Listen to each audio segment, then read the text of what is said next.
I'm going to let you introduce our next speaker. Thank you so much.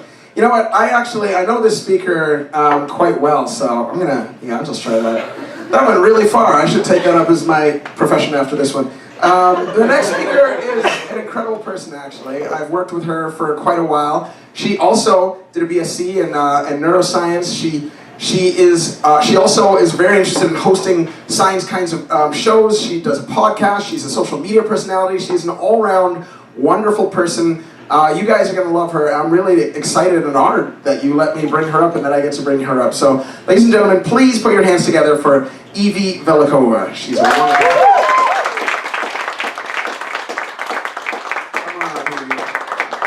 Thank you so much for that kind introduction. Thank you. So yes, is there a clicker?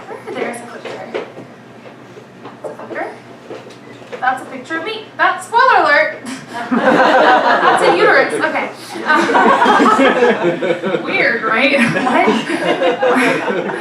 Okay. I'm a tall person. Okay. So I started off this talk with a picture of myself. That's me. I'm Evie. And this is my uterus. Point here. There we go. That's my, oh, spoiler alert. That's a lot of clicks. There we go. That is my uterus. It's not my uterus, it's a diagram of a uterus, because mine's still in my body, thank goodness, good. But a year ago, my uterus didn't look like that. It looked more like this. You already saw it. There you go. No. Point it over here. Thank you. It was God's. There we go. So those. What are those? So, a year ago, my doctor told me that I have something called a fibroid on my uterus. So, before I begin, before you freak out, before I explain, I like to gauge the room. So, raise your hand if you have heard of a fibroid. If you're like, I think I know what that word is, heard it somewhere. Cool, we have a few people, a lot of people don't, some people do. Now, raise your hand if you know someone who's had one, like a family member, friend, loved one, yourself. Yeah. So we have a few less people. So we have like a smaller portion who do know and a bigger portion who don't. So yeah, fibroids are actually really common. So for those of you who know what it is and know someone who's had them, up to 80% of people who have a uterus could develop one on their uterus by the age of 50. So that's most of us. But a lot of you also don't know what that is. And I feel you, because a year ago when I was in my doctor's office and she was telling me I have a fibroid, I was like, what is a fibroid? I also didn't know. So we're gonna talk about it. There we go. So to put us all on the same page, I'll explain what that is and I'm gonna share my story. That's what it's about today. So fibroid 101. So we have those weird lumps over there. They're basically an abnormal growth on the uterus. Pretty self-explanatory. They're also called leiomyomas, or just myomas. Now, while oma is a suffix that is typically used to refer to cancer or tumors, fibroids are in almost all cases completely benign. So that's good. Good news. There we go. But unfortunately, mine was really big. So if fibroids are small, they don't really affect anything. They just kind of chill there. It's okay. Like those over there, they're kind of small, but mine was huge. So I meant to bring a tape measure and show you, but mine was 20 centimeters. Yeah, I don't know how 20 centimeters is like this big. It was kind of like an egg to a sphere, kind of orb shape. I don't know how that fit inside my body. My other organs were like pretty squished in there. But that's what I had, and my doctor told me that I would need surgery. So this was a year ago. There we go. Whoop, whoop, whoop. Okay, so there. Oh, that's a medication. So before I had my surgery, I would have to wait several months, and my doctor said I could take a medication that would help shrink the fibroid to make the surgery easier. Sounds good, right? You know, smaller fibroid to remove, you could have an easier surgery. So I took something called Lupron, and I'm going to explain how it works. So Lupron, in terms of Lupron, no one really knows what causes fibroids. A lot of people get them. Scientists don't really know what causes it, but they do know it's associated with higher levels of estrogen. So higher estrogen seems to make bigger fibroids. So that makes sense that lowering estrogen could shrink a fibroid. So I took my first shot of Lupron, and that lowered my estrogen levels. It basically prevents your body from prevents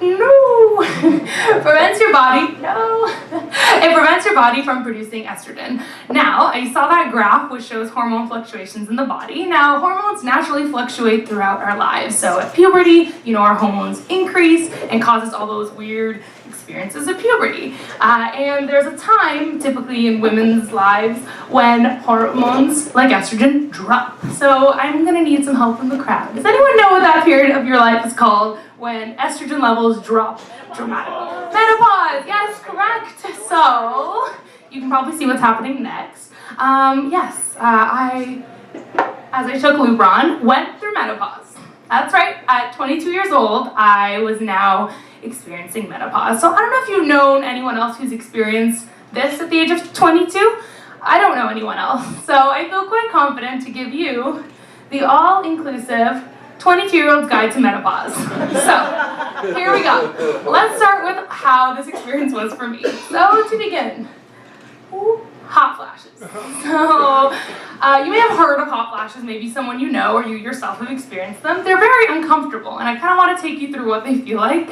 So imagine you're sitting in your chair, but it feels like you're no longer in this same room. It feels like you walked into a sauna or a hot yoga studio, and it kind of starts in your forehead, and then your face is all red as if you're blushing, but you're not, and then your neck and your chest and your armpits and your knee and your elbow pits and basically everywhere where skin is touching other skin, you feel unusually warm. And my brain doesn't always register that it's a hot flash. Sometimes I think I'm embarrassed, so I must be blushing, or I'm anxious, which is why I'm so sweaty.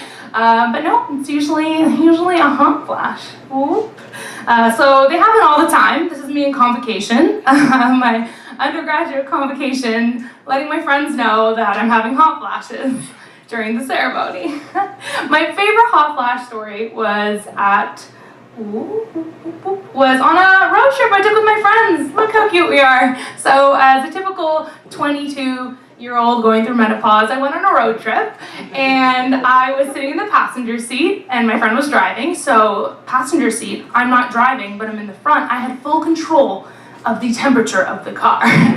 So whenever I would get a hot flash, I would feel really, really warm, and I thought the temperature was increasing, so I would crank up the AC all the way, not part of the way, all the way, and then once the hot flash is over, you get something called chills, which means compared to what you had before, everything is suddenly really cold, and I cranked up the heat all the way. So after driving for a few hours like this, my friends banned me from accessing the car's temperature control. Don't let someone with hot flashes control your car's temperature. So pretty much it was a mess. It was really tough for me, especially because I had no one to share this with, except my mom. So nothing says mother-daughter bonding like going through menopause with your mom. My mom. At least I had someone to talk to about it. So there's a whole lot of other uncomfortable symptoms of menopause. Trouble sleeping, forgetfulness, irregular periods, or just no periods, which is great, except you can't sleep and you're getting hot flashes, and weight gain, as well as many others that I didn't even include on the list. It was very, very uncomfortable. So my friends started to get used to my symptoms, and it earned my tagline, maybe it's Maybelline, maybe it's, menopause. Pants. Yeah, so let's not forget that not only was I going through menopause, but I also still had that fibroid. So it's about 20 centimeters. So that's about the size of a 5 to 6 month pregnancy. Yeah, so I had a lot of trouble wearing pants that would fit. I got so frustrated with things like jeans and buttons that I just kind of gave up on them for a large chunk of that time. I wore a lot of dresses and skirts and leggings that were more comfortable for me. So, and this transcended weather and places that I was going. For example, this is me in Denmark in October. Yep, this is me in Denmark in October in a skirt, and there was a jacket that I took off for the photo, but I'm definitely biking in a skirt and tights because pants were not agreeing with the fibroid. So, after all of this, a year of going through menopause, enduring all the side effects, and also not wearing pants apparently, it was time for my surgery. I had to wait many months, and it was the last time. So here's a picture of me, a little cute, in the hospital. It was really hard. It was really hard to go through surgery. I felt that the recovery was very painful, very slow, and very difficult. And though I was asleep during the procedure, what happened after was really, really challenging for me. But I remember the moment I woke up after the operation, the first thing that I did before I even opened my eyes was I was already smiling. I was already thinking, I'm so happy that this is all soon going to be done. And then I'm doing so much better. So after about a month and a half, I had my appointment with my doctor, and she said I'm pretty much fully recovered. So that's great. There you go. So now you know a little bit more about me and my uterus. There it is again. No longer looks like that. It looks more like this. Back to normal. Good old average uterus. But you might be wondering why I'm sharing this experience with you today. I mean, we're talking about science. We're talking about comedy. And you might wonder why I'm sharing it. Well, when I was going through this, I was in menopause, I was 22, I was also growing a baby bump situation that wasn't actually a baby. It was a lot to handle, and I felt completely alone. That's an understatement. I don't think anyone, perhaps anyone that you know, and no one I knew, was going through something like this.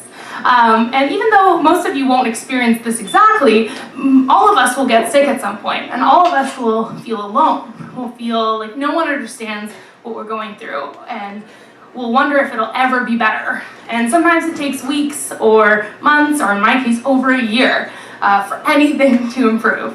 And on stages like this, we often hear stories of success, like an athlete winning a gold medal, or an entrepreneur starting their business, or an artist creating a masterpiece. But it's just as important to share stories of sadness. Sometimes life just sucks, and there's nothing that you can do about it in the moment. You just have to sit in that feeling and understand it.